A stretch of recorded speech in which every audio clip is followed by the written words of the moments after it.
아내와 저는 결혼한 지 8년이 넘었습니다. 연애 시절을 포함하면 12년 가까운 세월을 함께 보냈죠.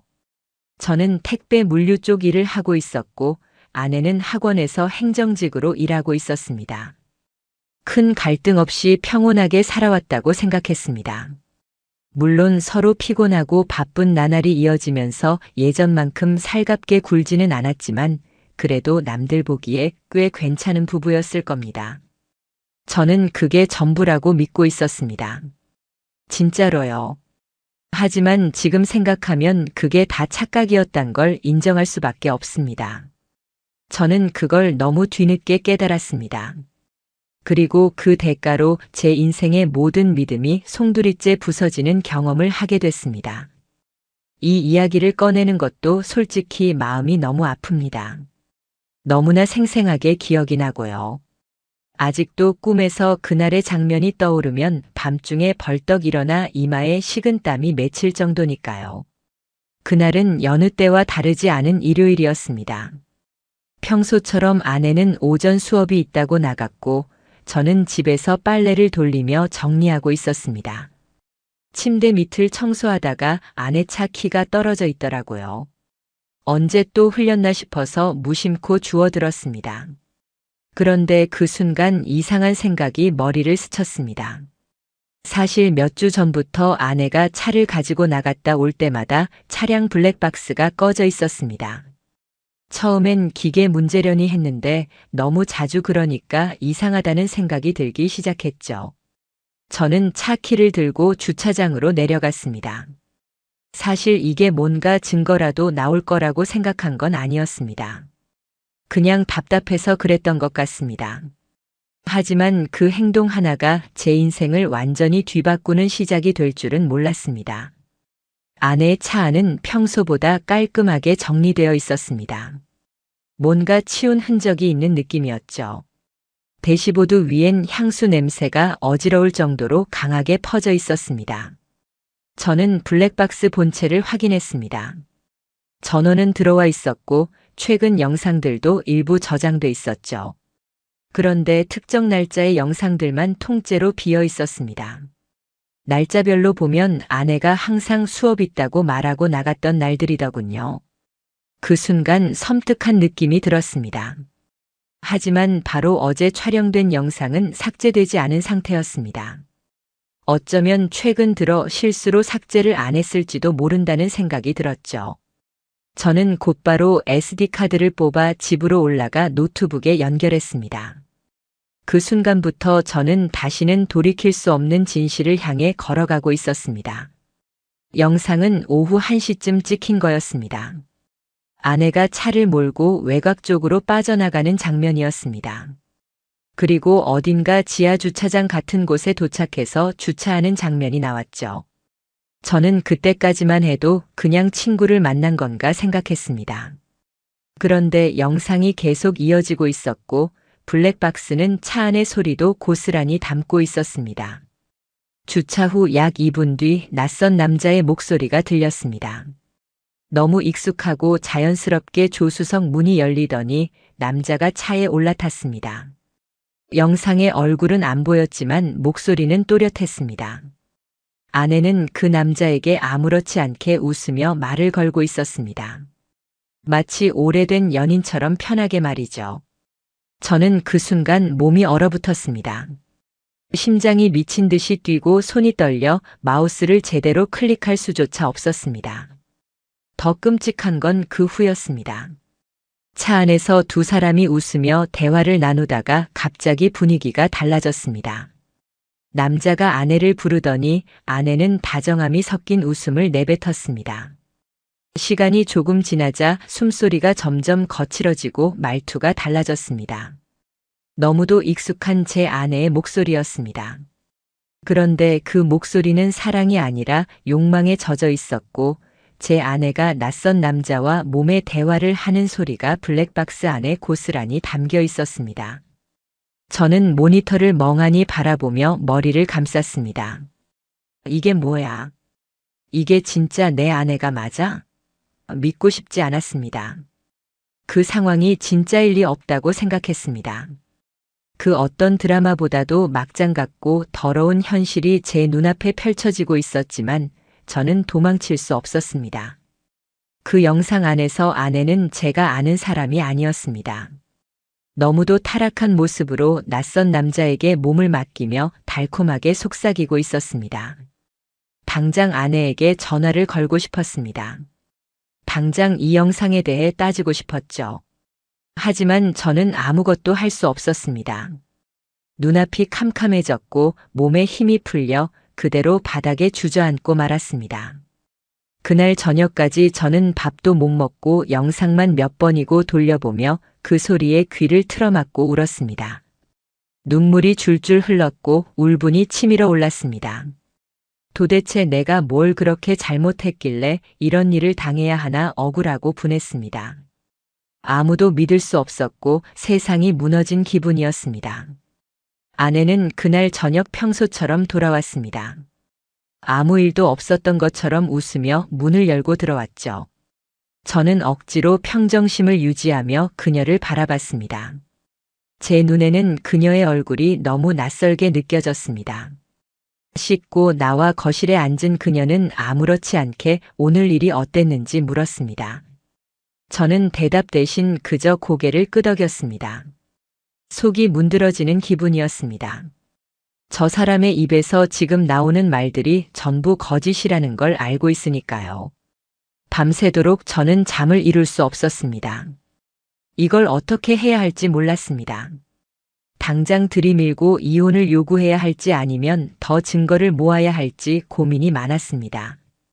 하나 분명한 건 제 안에 뭔가 무너져 내리고 있었고 더 이상 전과 같은 일상은 불가능하다는 사실이었습니다.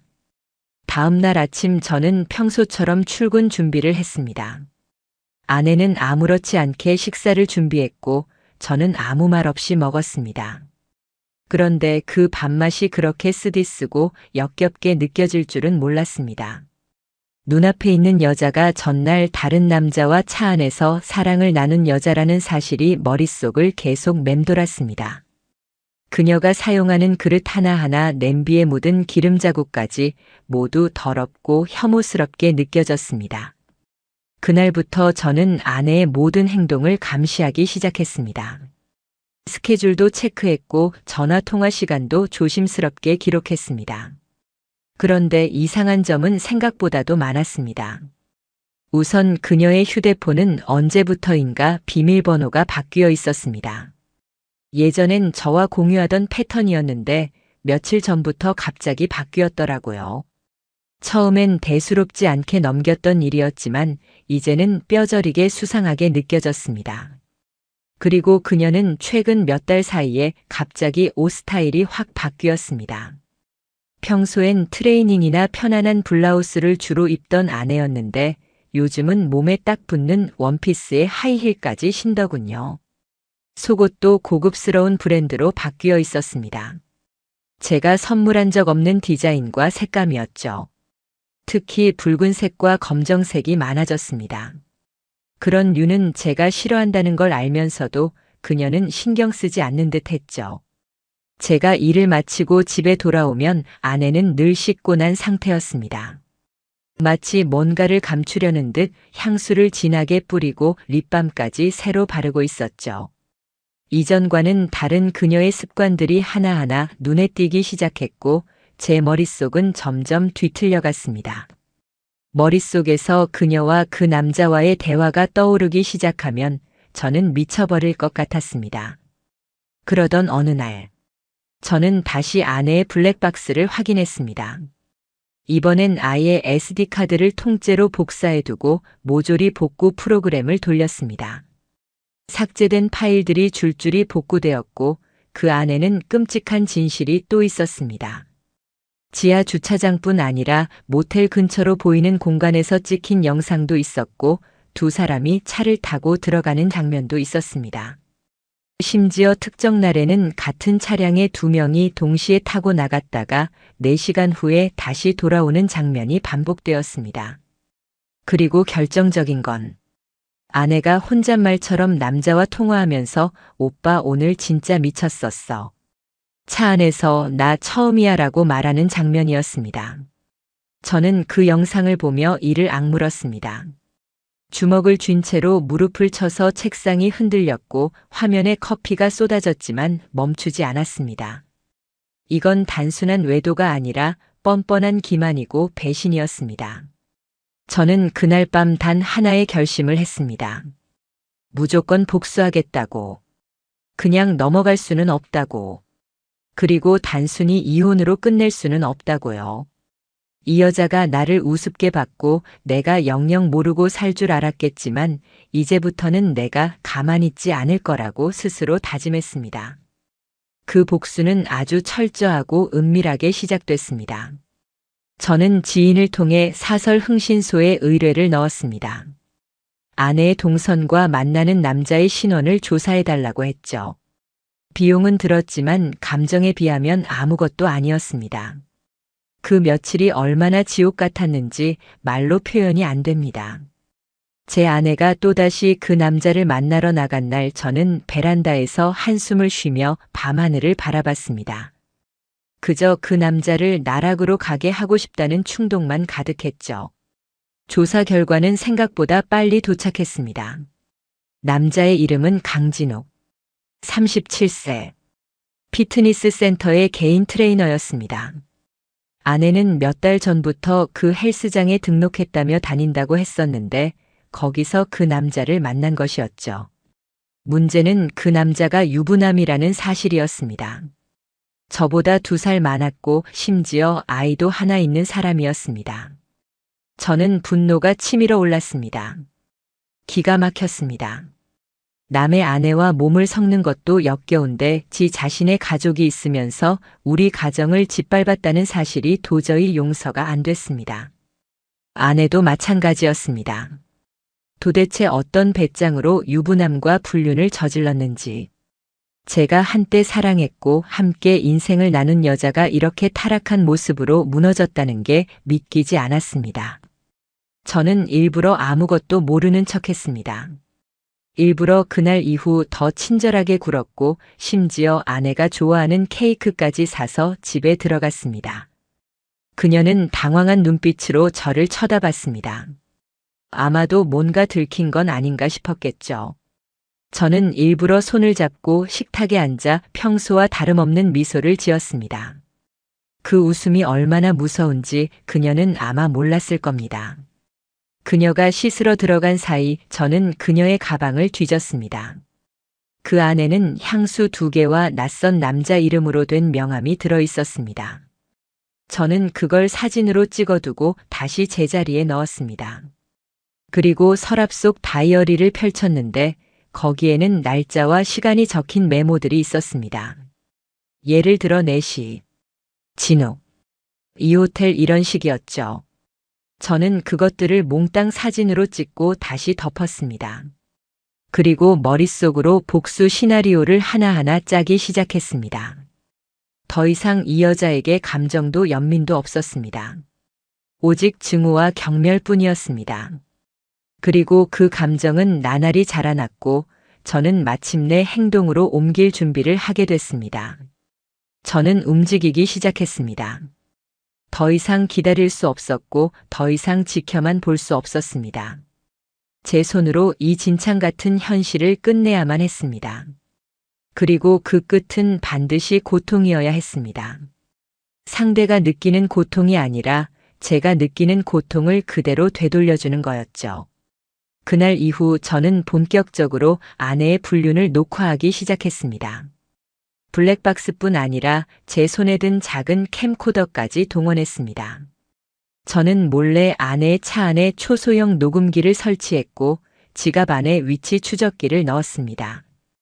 퇴근 후에는 아내를 따라가며 차 안에서 대기했고 그 2사람이 함께 있는 순간을 포착했습니다. 그 장면은 지금도 생생합니다. 평일 오후 3시쯤. 평소보다 일찍 퇴근한 아내는 차를 몰고 시 외곽에 있는 고급 주차타워로 향했습니다. 저는 미리 흥신소에서 받은 정보를 바탕으로 근처 건물 옥상에서 망원 렌즈를 든 채 기다리고 있었습니다. 15분쯤 지났을까요? 남자가 나타났고 그녀의 차에 탑승했습니다. 두 사람은 차 안에서 대화를 나누다 어느새 서로에게 몸을 기울였습니다. 아내는 그 남자의 손을 잡고 포옹을 했고 가느다란 숨소리들이 거리낌 없이 퍼졌습니다. 차가 요동치기 시작했습니다. 제가 있는 곳까지도 흔들림이 보일 정도로. 두 사람은 좁은 공간에서 욕망을 쏟아내고 있었고 저는 그것을 하나하나 촬영했습니다. 눈물이 흐르고 손은 떨렸지만 멈출 수 없었습니다. 이게 진실이니까요. 제가 사랑했던 그 여자. 한때 제 인생 전부였던 사람이 지금 다른 남자 품에 안겨 있는 장면을 저는 카메라 렌즈를 통해 바라보고 있었습니다. 증거는 충분했습니다. 영상, 사진, 녹취록, 위치, 기록, 다이어리 메모. 그리고 제 마음속에 새겨진 씻을 수 없는 상처. 저는 변호사를 찾아갔습니다. 이혼 전문 변호사였고 자물료를 지불하고 제 자료들을 보여주었습니다. 변호사는 말이 없었습니다. 한참을 보다가 조용히 말하더군요. 증거는 완벽합니다. 상대방 배우자에게도 알리실 건가요? 그 말에 저는 멈칫했습니다. 강진욱의 아내. 그 존재조차 상상해 본 적 없었지만 알고 보니 그녀도 피해자였습니다.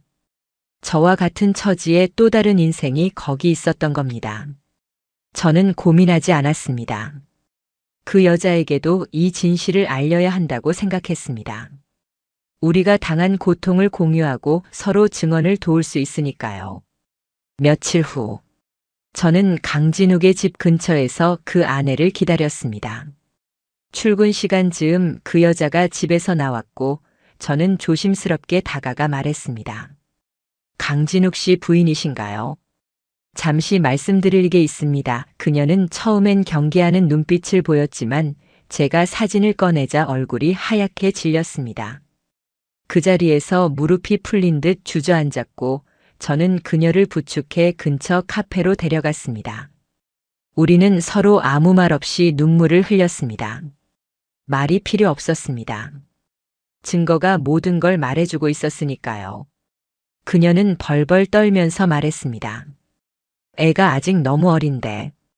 어떻게 해야 하죠? 저도 무슨 말을 해야 할지 몰랐습니다. 그냥 이렇게 된 이상 각자의 선택을 하되 서로 돕자고 말했습니다. 그녀는 제 손을 잡고 말했습니다. 우리 같이 끝장냅시다. 그날 이후 우리는 함께 준비했습니다. 저는 아내 몰래 이혼 서류를 준비했고 그녀는 아이를 친정에 맡기며 심리 상담을 시작했습니다. 저희 둘은 법정에서 사용할 증거를 공유했고 변호사를 통해 강진욱과 제 아내에게 동시에 소장을 날리기로 계획했습니다. 복수는 개인의 감정이 아니라 절차와 법으로 응징하는 거라고 생각했습니다. 그리고 마침내 그날이 왔습니다. 저는 일부러 아무렇지 않은 듯 평소보다 더 다정하게 아내에게 말을 걸었습니다. 퇴근 후에는 꽃다발까지 사서 집에 들어갔죠. 그녀는 깜짝 놀랐습니다. 저에게 뭔가 잘못된 거냐고 묻더군요. 저는 웃으며 말했습니다. 그냥 너한테 고마워서. 나중에 알게 될 거야. 진짜 고맙다고. 그 말의 의미를 아내는 이해하지 못했습니다. 하지만 며칠 후 아침에 문 앞에 놓인 등기봉투를 열어본 그녀는 그제서야 상황을 알게 되었겠죠.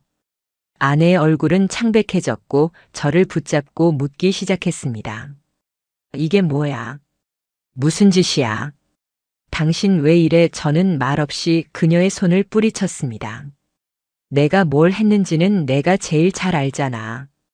이건 시작일 뿐이야. 아직 멀었어.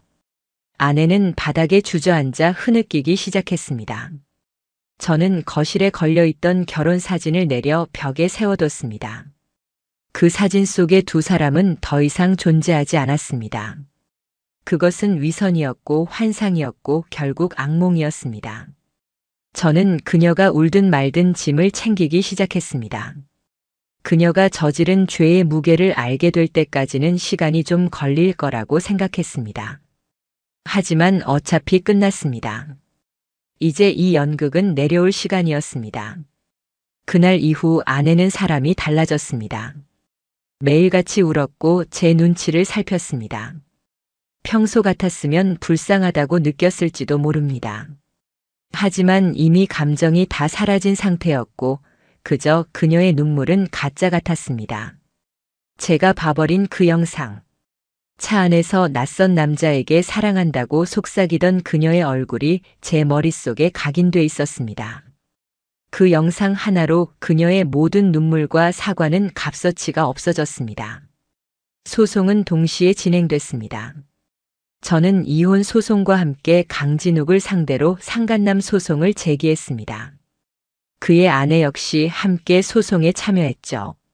처음엔 그 인간이 직접 제게 전화를 걸어왔습니다. 숨죽인 목소리로 이렇게 말하더군요. 진짜 죄송합니다. 제가 미쳤었어요. 한 번만 봐주시면 안 될까요? 저는 대답하지 않았습니다. 대답 대신 전화를 끊었고 곧바로 그의 번호를 차단했습니다. 법으로 끝내겠다고 결심한 이상 말이 필요 없었습니다. 법정에서 그와 마주칠 날만을 기다리고 있었죠. 재판날. 저는 양복을 단정히 차려입고 법원으로 향했습니다. 손에는 두꺼운 서류철을 들고 있었고 머릿속은 맑았습니다. 이번만큼은 제가 피해자라는 확신이 있었기 때문입니다. 법정에서 다시 마주한 아내의 얼굴은 초췌했습니다. 평소처럼 꾸미지 않은 민낯에 머리는 흐트러져 있었고 눈은 퀭했습니다. 그녀는 제 눈을 피하며 고개를 푹 숙이고 있었습니다. 판사는 사건 개요를 차분히 설명했고 양측의 변호사가 순차적으로 발언을 시작했습니다. 제 변호사는 준비해둔 증거들을 조용히 꺼냈습니다. 영상, 사진, 녹취, 다이어리 사본, 위치 기록. 심지어 아내가 남편을 속이고 남성과 주고받은 부적절한 문자까지. 증거물들은 일말의 여지도 없이 그녀의 외도를 증명하고 있었습니다. 아내의 변호사는 처음엔 감정 호소로 접근했습니다. 남편이 일에만 집중하고 부부간 소통이 단절되어 정신적으로 고립됐다는 이유. 그러나 판사는 가차 없었습니다. 그것이 외도를 정당화할 수 있습니까? 그 한마디에 모든 핑계가 사라졌습니다. 아내는 증인석에서 울기 시작했습니다. 마치 세상이 무너진 것처럼 흐느끼더군요. 하지만 그 눈물에도 저는 아무런 감흥이 없었습니다. 그 눈물은 그저 이 상황을 피하려는 몸부림일 뿐이었습니다. 제가 잘못했습니다. 제가 너무 외로워서. 하지만 남편을 미워한 적은 한 번도 없어요. 진심이에요. 그녀는 울부짖으며 말했습니다. 판사는 조용히 물었습니다. 피고는 남편이 아닌 다른 남성과 장기간 관계를 유지해왔고 심지어 차량 내부에서의 애정 행각 장면까지 녹화된 상태입니다. 그것이 진심이었다면 왜 남편을 기만했습니까? 아내는 입을 다물었고 흐느끼는 소리만 났습니다. 제가 마주한 그녀는 이제 아내도 아니고 여자로서의 존엄도 잃어버린 인간이었습니다. 강진욱은 더 비참했습니다. 법정에 들어선 그의 모습은 초라하고 구차했습니다. 평소엔 탄탄한 몸매와 당당한 태도가 그의 전부였겠지만 그날은 어깨가 처지고 눈빛엔 아무 힘도 없었습니다. 그의 아내 역시 변호인과 함께 증거를 제출했습니다. 제 영상과 사진 외에도 두 사람 사이에 오간 메시지들, 모텔 입실 기록, 심지어 헬스장 내 CCTV까지. 판사는 엄중하게 말했습니다. 두 사람은 각자의 가정을 파괴했습니다. 그것은 단순한 실수가 아니라 반복적이고 계획적인 행동입니다. 자녀를 둔 부모로서 책임감이 없었으며 피해자들에게 상처를 입힌 점에서 법의 엄정한 판단이 필요합니다. 그 말에 저는 안도의 한숨을 쉬었습니다. 드디어 이 악몽의 정당한 종지부가 찍히는 느낌이었습니다. 판결은 내려졌습니다. 아내와의 이혼은 정당하다고 인정되었고 양육권은 저에게 돌아왔습니다. 위자료는 아내가 저에게 3천만 원을 지급하고 강진욱은 2천만 원의 손해배상금을 지불하라는 판결이 나왔습니다. 동시에 두 사람 모두 저와 제 딸에게 일정 거리 이상 접근하지 말라는 접근금지 명령도 내려졌습니다. 그날 저는 법정을 나서며 깊게 숨을 들이마셨습니다. 하늘은 높고 파랗고 바람은 시원했습니다. 그렇게 맑은 하늘을 보는 건 오랜만이었습니다. 저는 그날 정장을 입고도 구두를 벗고 맨발로 공원 잔디밭을 걷고 싶을 정도였습니다. 그 정도로 마음이 후련했습니다. 그러나 완전히 끝난 건 아니었습니다. 제 딸에게는 아직 아무 말도 하지 못했습니다. 엄마에 대한 진실을 어떻게 말해야 할지 고민이 많았습니다. 아이는 아직 너무 어렸고 저는 그녀에게 상처를 남기고 싶지 않았습니다. 며칠 후, 저는 아이를 데리고 가까운 바닷가로 여행을 갔습니다. 하늘 아래 아이는 신나게 뛰어다녔고 저는 그 모습을 가만히 바라봤습니다. 마음이 아리면서도 따뜻했습니다. 그 아이는 아무것도 모른 채 해맑게 웃고 있었습니다. 그리고 그 웃음은 제가 살아가는 이유가 되었습니다. 이혼이 확정되고 몇 달이 흘렀습니다. 모든 법적 절차가 끝난 후에도 제 마음은 여전히 어딘가에 멈춰 있었습니다. 하루아침에 모든 것이 무너졌고 저는 그 잔해 속에서 살아남아야 했습니다. 가장 힘들었던 건 일상이었습니다. 아무 일 없다는 듯 돌아가는 세상에서 혼자만 무너진 채로 서 있는 기분이었습니다. 아침이면 아이를 깨워 밥을 먹이고 학교에 보내야 했습니다. 밤이면 숙제를 봐주고 머리를 묶어줘야 했죠. 전에는 당연히 아내가 하던 일이었고 저는 그저 하루 일과를 마치고 돌아오는 사람이었을 뿐이었습니다. 하지만 이제는 달랐습니다. 모든 걸 혼자 감당해야 했습니다. 처음엔 어색하고 버거웠습니다. 아이 옷을 어떤 걸 입혀야 할지 몰라서 선생님에게 전화해서 물은 적도 있었고 장을 보러 갔는데 아무것도 사지 못하고 그냥 돌아온 날도 있었습니다. 하지만 점점 익숙해졌습니다. 하루하루 살아내는 게 익숙해졌고 아이와 함께 있는 시간이 많아지면서 전에는 느끼지 못했던 감정도 알게 됐습니다. 그중 가장 컸던 건 미안함이었습니다. 제 딸은 아무 잘못도 없었습니다. 그런데도 엄마와 떨어져 살아야 했고 말 못할 사정이 있다는 이유로 진실을 알지도 못한 채 지내야 했습니다. 어떤 날은 아이가 이런 말을 하더군요. 아빠, 요즘 엄마는 왜 연락도 없고 병원에서도 오래 있어? 저는 침을 꿀꺽 삼키며 대답했습니다. 엄마는 조금 더 쉬어야 해. 몸이 많이 안 좋거든.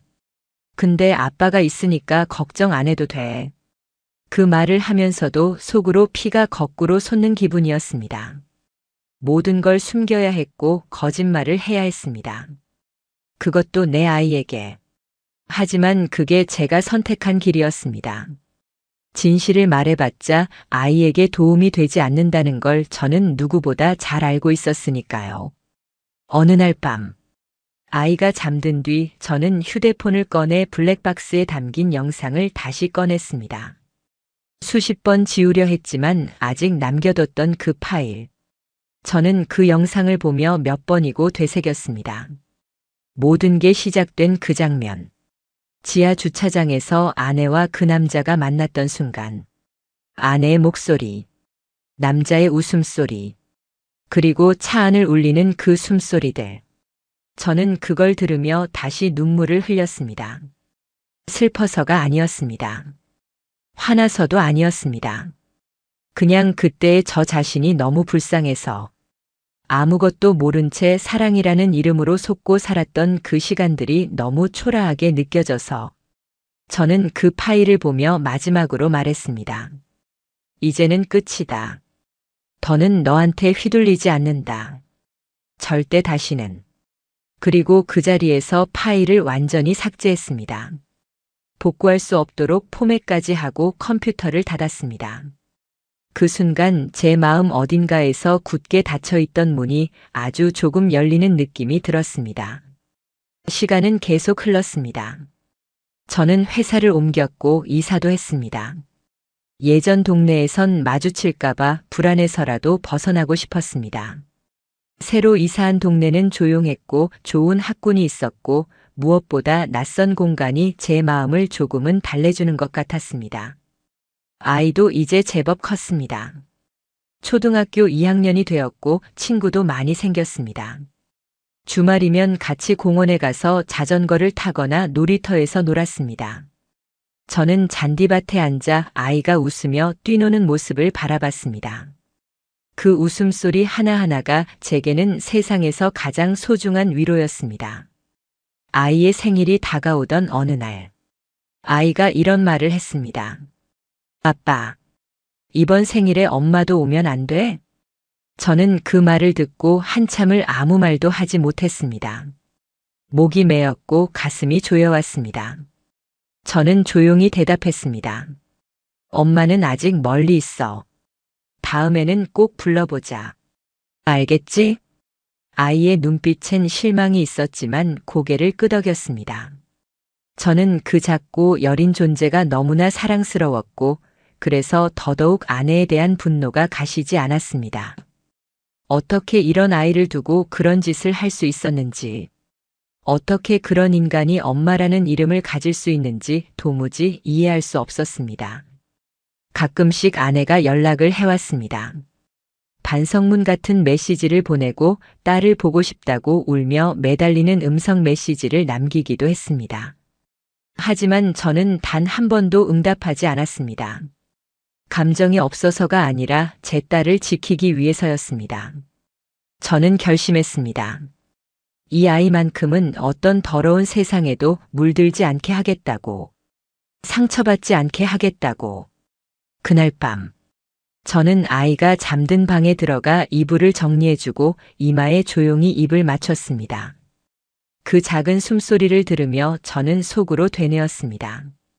그래, 내가 이겨낸 거야. 결국은.